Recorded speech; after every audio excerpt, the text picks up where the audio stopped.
My wife convinced me to get a vasectomy, then I discovered the kids weren't mine. Before we continue, tell us where you're watching from. And if this story touches you, please subscribe and like for more interesting stories. I used to believe I had the perfect life. A steady job, a quiet home, a loving wife, and 2 beautiful kids. We weren't rich, but we were happy, or so I thought. People at work would often hear me brag about my kids. I'd show pictures of their school awards or the funny things they said at home. I even kept drawings they made on my office wall. My son once drew a picture of me as super dad. I smiled every time I looked at it. Now I can't look at that drawing without feeling a deep, empty pain. Let me tell you how I got here. It started years ago when I met Becky. We were in high school. Becky wasn't the loudest girl in class, but somehow everyone noticed her. She had this easy smile, and her laugh could light up a room. I wasn't the most popular guy, just average. But somehow, Becky and I clicked. She liked to sit under a tree during lunch breaks, and I started joining her. We talked about everything: music, movies, dreams for the future. Before long, we were holding hands in the school hallway, and people started calling us the perfect couple. We stayed together all through high school. I really thought I had found the one. After graduation, we went to different universities, but we promised to stay together. And we did. We would talk on the phone every night, sometimes for hours. I'd wake up with the phone still against my ear and her soft breathing in the background. After 4 years of distance, we both moved back home. I got a job as a customer service officer, and Becky worked as an assistant at a small law firm. We were still young, but I wanted more. I wanted to build a life with her. I bought a small ring and proposed to her in the park where we had our first kiss. At first, she looked surprised. Then she looked scared. I remember asking, "Is something wrong?" She forced a smile and said, "No, I just didn't expect this right now." I told her I loved her and wanted to spend my life with her. After a long pause, she said yes. I thought she was just nervous. Marriage is a big deal, right? I figured she needed time to adjust to the idea. We got married in a small ceremony at her church. Nothing too fancy. My family came. Her family came. Everyone smiled and said how lucky we were to have each other. I believed them. A few months later, Becky told me she was pregnant. I was shocked. We had talked about waiting a bit before starting a family, but I was also happy. A little scared, but happy. Our son, Ethan, was born the following year. I cried the day he was born. I held his tiny hand and felt something inside me shift. I was a father. I looked at Becky and said, "We made this little person together." She smiled but looked tired. Not just physically, tired in a deeper way. I thought it was just the stress of being a new mom. 2 years later, we had our daughter, Emily. I felt like our family was complete. A boy and a girl. What more could anyone want? We moved into a small house on a quiet street. I worked full-time, and Becky worked part-time so she could spend more time with the kids.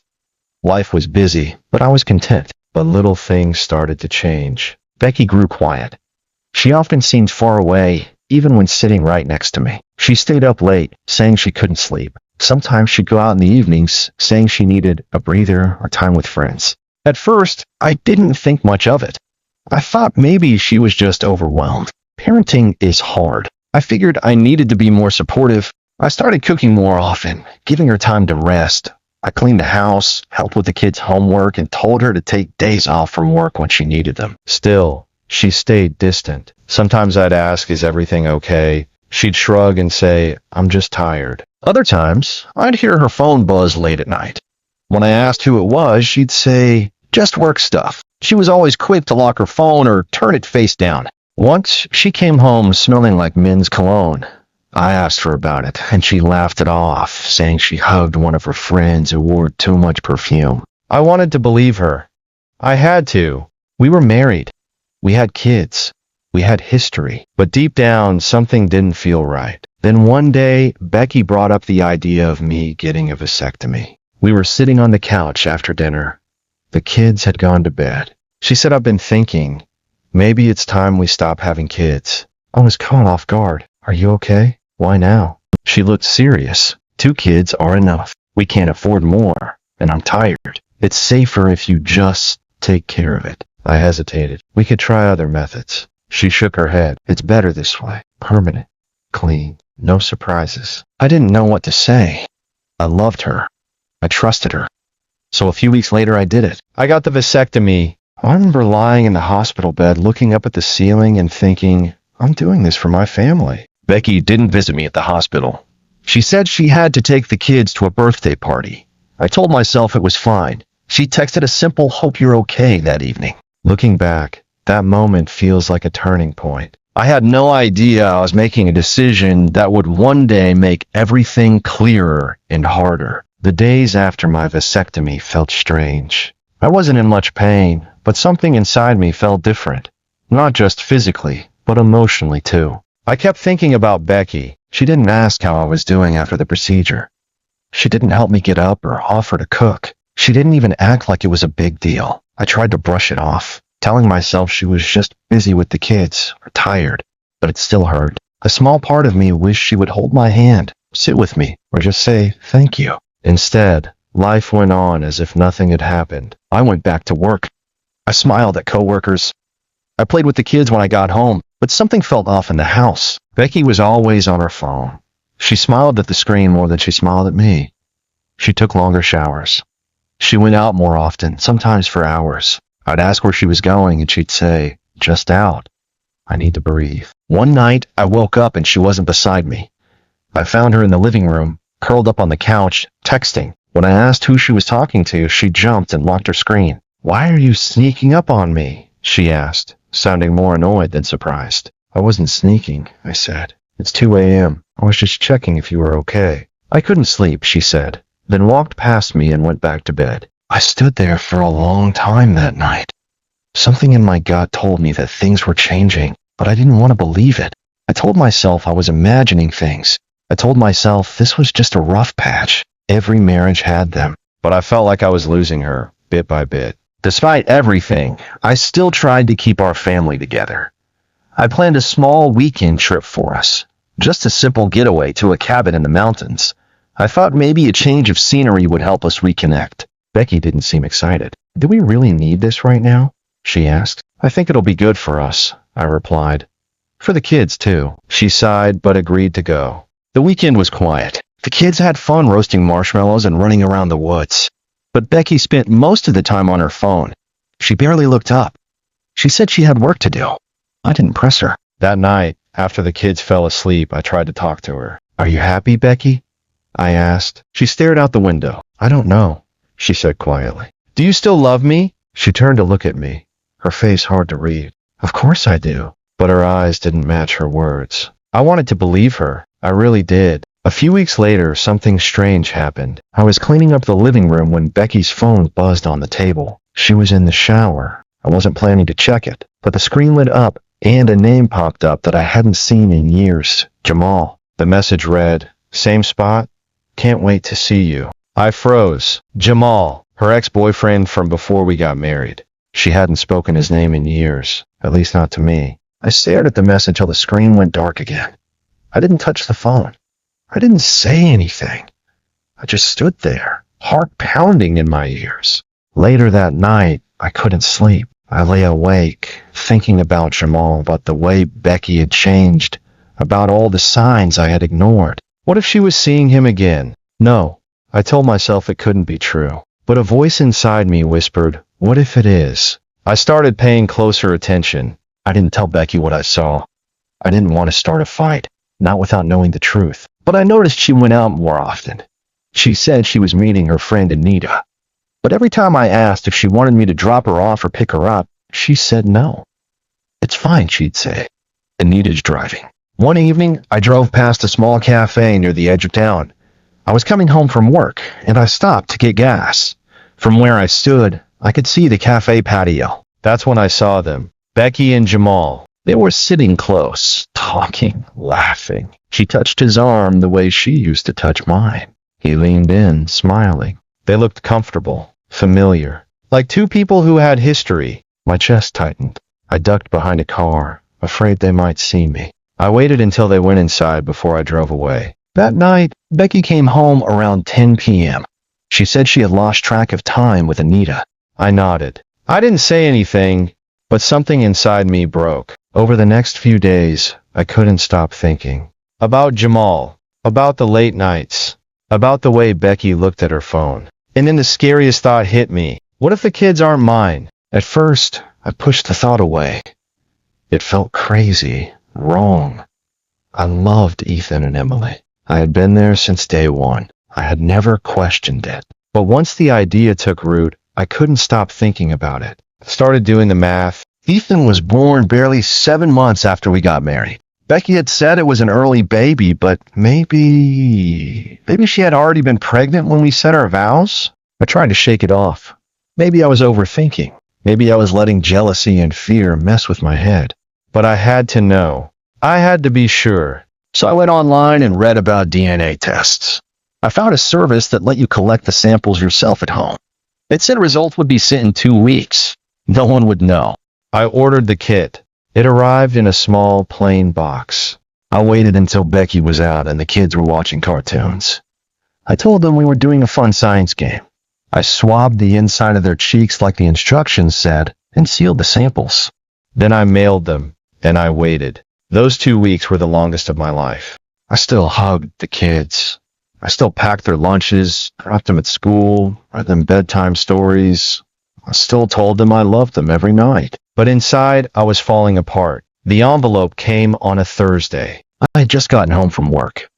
My shirt was damp with sweat, and my feet were sore. I opened the mailbox, and there it was, plain, white, and quiet. No warnings, no dramatic labels, just a normal envelope that held my whole world inside. I stood on the porch, holding it in both hands. I didn't open it right away. I went inside, placed it on the dining table, and stared at it for an hour.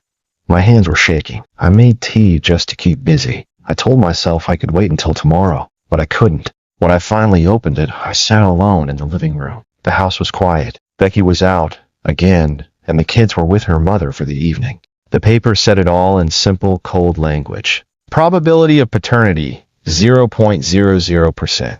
Twice. One for Ethan, one for Emily. I read it 3 times to be sure. Each time, my heart sank deeper. I rubbed my eyes, hoping I read it wrong.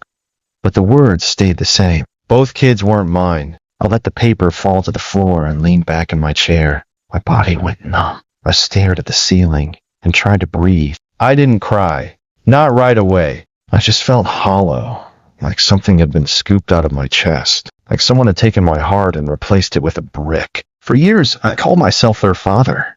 I changed diapers, sang lullabies, paid hospital bills, bought birthday gifts. I showed up every day for them. And none of it mattered. They weren't mine. That night, I didn't sleep. I lay in bed staring at the ceiling, listening to the clock ticking. Becky came home late. She didn't say much, just mumbled something about her mom and went to the bathroom. I watched her walk past me like nothing had changed. But everything had. When she climbed into bed and turned off the light, I stayed awake. My mind raced. Who else knew? Did Jamal know? Did her mother know? I wanted to scream, to punch the wall, but I did nothing. I just stared into the dark and listened to Becky breathing beside me. The next morning, I woke up early. Becky was in the kitchen, sipping coffee. I sat down across from her. My hands were clenched. I didn't know how to start. I just stared at her. She noticed. Everything okay? I pulled the paper from my pocket and slid it across the table. She looked at it, confused at first. Then her face changed. She didn't speak. Her hands trembled a little. Then she folded the paper and placed it down. I guess you found out, she said quietly. That was it. No denial, no shock, just quiet acceptance. You knew? I asked. I always knew. She nodded. I stared at her, stunned. From the beginning? Yes. The air felt thick. I could barely breathe.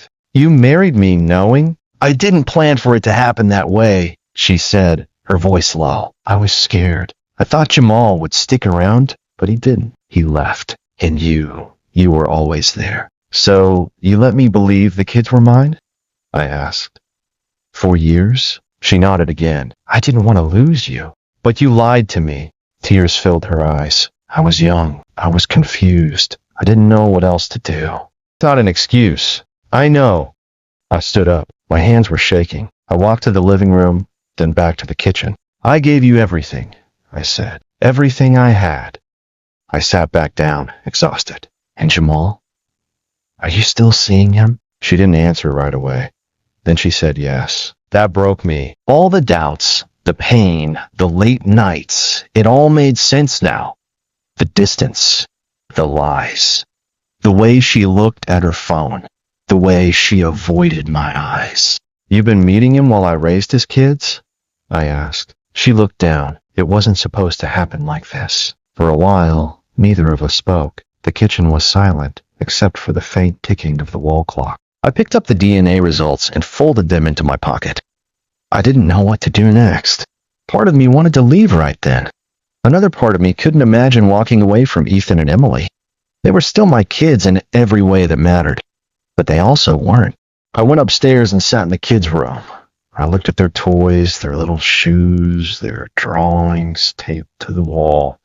I picked up one of Ethan's toy cars and turned it over in my hands. I had been there for all of it. The first steps, the first fevers, the first scraped knees. I was there, not Jamal. That evening, I packed a bag. Becky didn't try to stop me. She just stood at the doorway, tears on her face. I left the house and got into my car. My hands were trembling as I started the engine. As I drove away, the weight of it hit me. Everything I had known, everything I believed, it was all gone. I had spent years living in a lie, and now I had to figure out how to live without it. I found a small motel not far from my workplace. There wasn't much, just a single bed, a desk, and a noisy air conditioner. But it was quiet. I needed quiet. I sat on the bed with my bag still zipped beside me. I didn't unpack. I stared at the wall for a long time. My phone buzzed, but I didn't look at it. I knew it was Becky. I wasn't ready to hear from her. Not yet. That night, I couldn't sleep. I kept thinking about Ethan and Emily. Would they ask where I was? Would Becky tell them? Would they miss me? Would they even understand? The ache in my chest grew worse. I had walked away, but my heart hadn't. The next morning, I woke up early. I didn't feel rested, but my body was too tired to care. I got dressed and drove to work. On the outside, I looked normal. Inside, I was a mess. I forced a laugh and went to my desk, but I couldn't focus.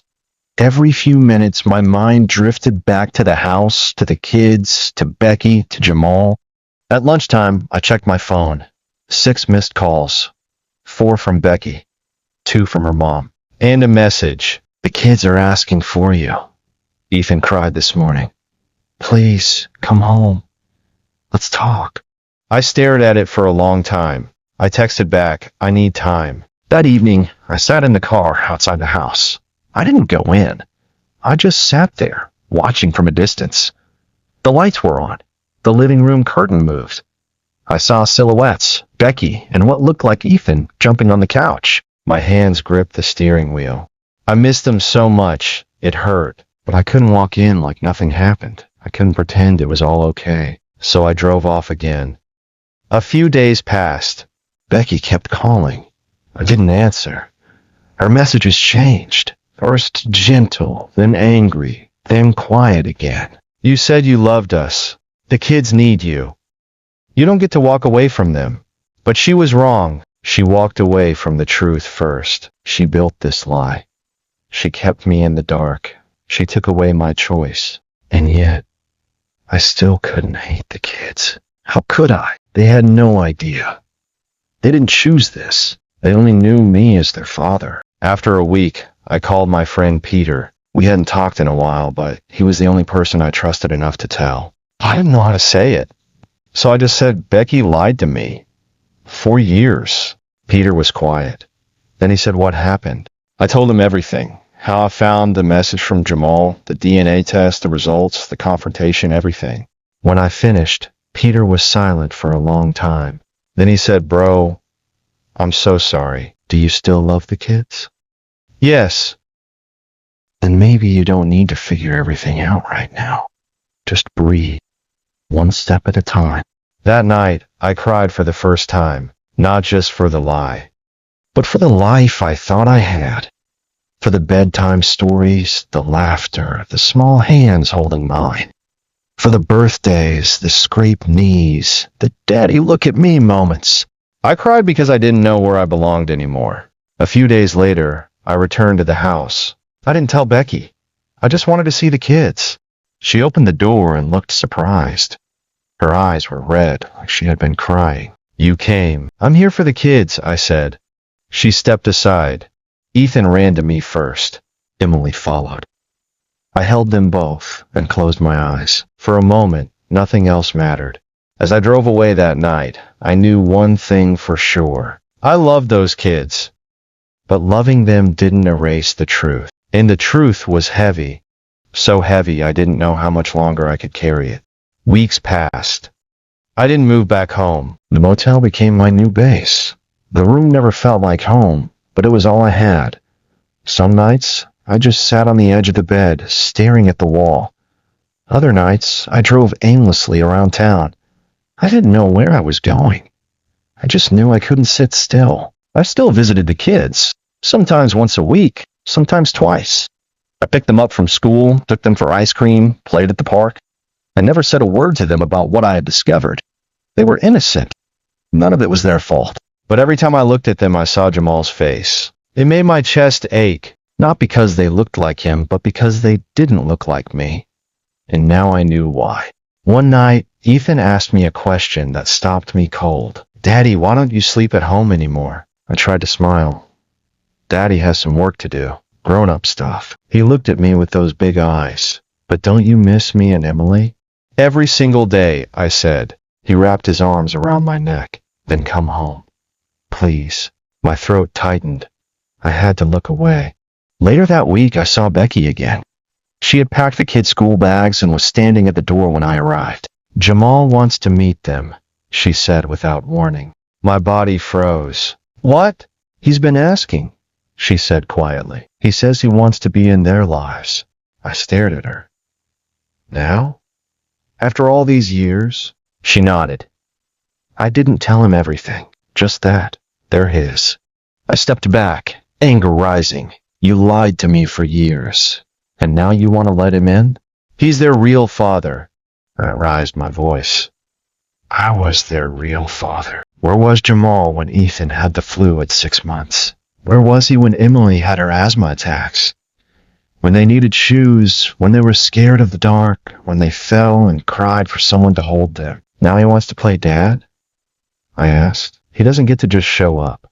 "I didn't say yes," she said softly. "I wanted to talk to you first." I shook my head. "He doesn't get to walk into my life and take my place." Becky stepped forward. "It's not about you or him. It's about the kids." "No," I snapped. "It's about the choices you made." I left without saying goodbye that day. My mind was spinning. The idea of Jamal entering the kids' lives, my kids, felt like a final betrayal. But later I started to question myself. Was I being selfish? Did the kids have a right to know the truth? Would Jamal mess everything up, or would he actually try? I started seeing a therapist. Her name was Grace. She had kind eyes and a calm voice. At first, I didn't want to talk. I just sat there, arms crossed. But eventually the words came out. I told her everything, from the moment I met Becky, to the envelope on the table, to Jamal, to Ethan's question. She listened. She didn't interrupt. When I was done, she asked, "Do you still love the children?" "Yes," I said without thinking. "Then they're still your children." "But they're not mine," I whispered. "Not really." She leaned forward. "What does really mean?" I didn't know how to answer. One morning, Becky called to arrange a meeting with Jamal. I didn't want to go, but I needed to see the man who had slipped into my life and taken everything from me. My wife, my home, even my place as a father. She sent the address of a quiet cafe on the edge of town. I showed up wearing the same shirt I wore the day Ethan was born. I hadn't planned it. It just happened. He was already there. Jamal. Tall, clean-cut, confident. The kind of man who walks into a room and owns it without saying a word. He stood up when he saw me and nodded. I sat down. He followed. "I appreciate you coming," he said.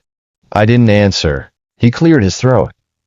"Listen, I know this is a lot, and it probably doesn't make sense to you." "It doesn't," I said flatly. "Help me understand it." He looked away, then back at me. "Becky and I were done. For a while. But we started talking again after she got married." My hands tightened into fists. "So you knew she was married?" He hesitated, then nodded. Yeah, I knew. And you still slept with her? I didn't plan for it to happen like that. It was just old feelings. We kept in touch. One thing led to another. And another. He didn't respond. She gave birth to 2 kids, I said coldly. Not 1, 2. That wasn't a mistake. That was a pattern. I'm not here to fight. I just want to be honest. I laughed bitterly. Now you want honesty?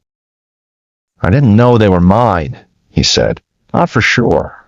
I suspected, but Becky never told me. She kept saying it was complicated. She let me believe they were mine, I said. And you let her come back to you. Again and again. While I was at home raising your children. Did you even care? I cared about her, he admitted. And I care about the kids now. You care now? After 7 years? I didn't know what I was walking into. I swear. But I'm here now and I want to do what's right. What's right? I leaned forward. You think walking in and calling yourself their father is right? I'm not trying to take your place. Good. Because you can't. We stared at each other across the table. Years of betrayal sat between us like a thick wall. Finally, he said, they deserve to know the truth. Someday. Someday, I repeated. But not from you. You don't just get to show up now that the hard work is done, I said.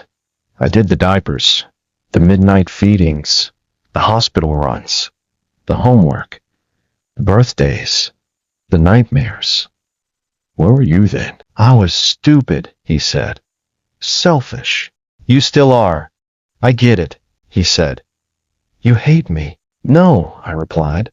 I hate what you did. But I won't waste my life hating a man who was never strong enough to stick around.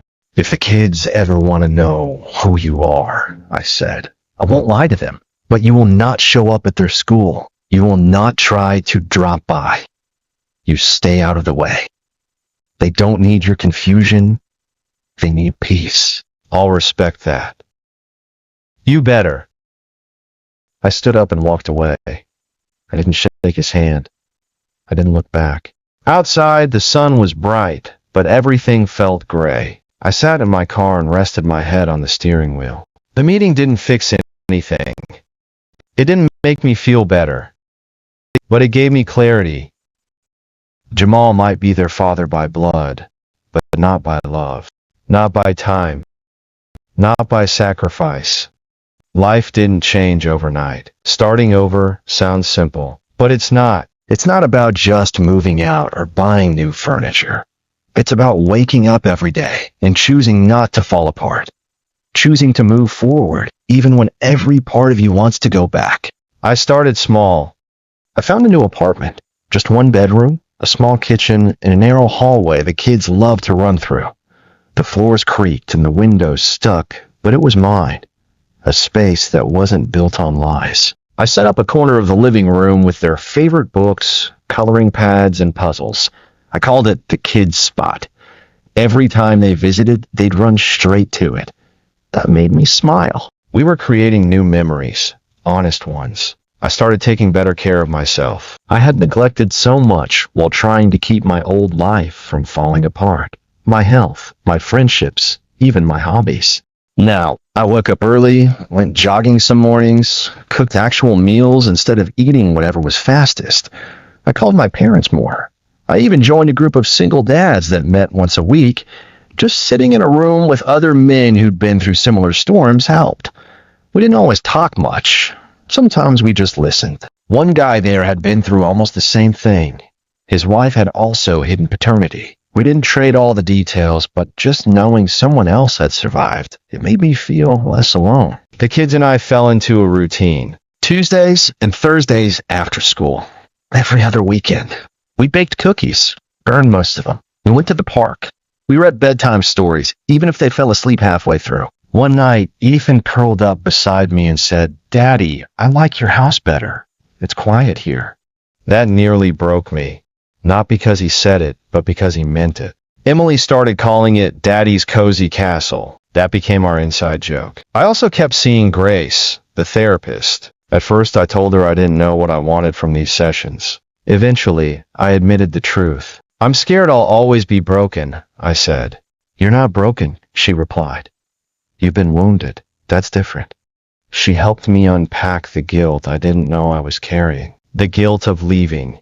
The guilt of not noticing sooner. The guilt of sometimes wondering if I could have done more. You did what you could with what you knew, she told me.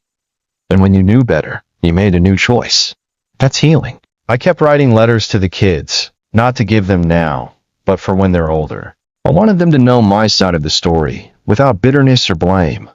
Just truth. In one letter I wrote, you don't owe anyone love because of DNA. Love is what shows up. Love is what stays. I stayed. And I'll keep staying. That's how I know I'm your father. Becky tried to check in now and then. I was polite, but distant. I had drawn my line and I wasn't about to cross it again. We talked only about the kids. And that was enough. I felt lighter. I wasn't dragging the weight of lies anymore. That weekend, the kids came over again. We built a pillow fort in the living room. Ate popcorn. Watched cartoons until we all fell asleep in a pile of blankets. I woke up at 2 a.m., both of them snuggled against me. I just lay there staring at the ceiling. No pain, no anger, just peace. And for the first time in a long time, I thought, maybe this is what healing feels like. Like my story, subscribe for more. Thank you for watching.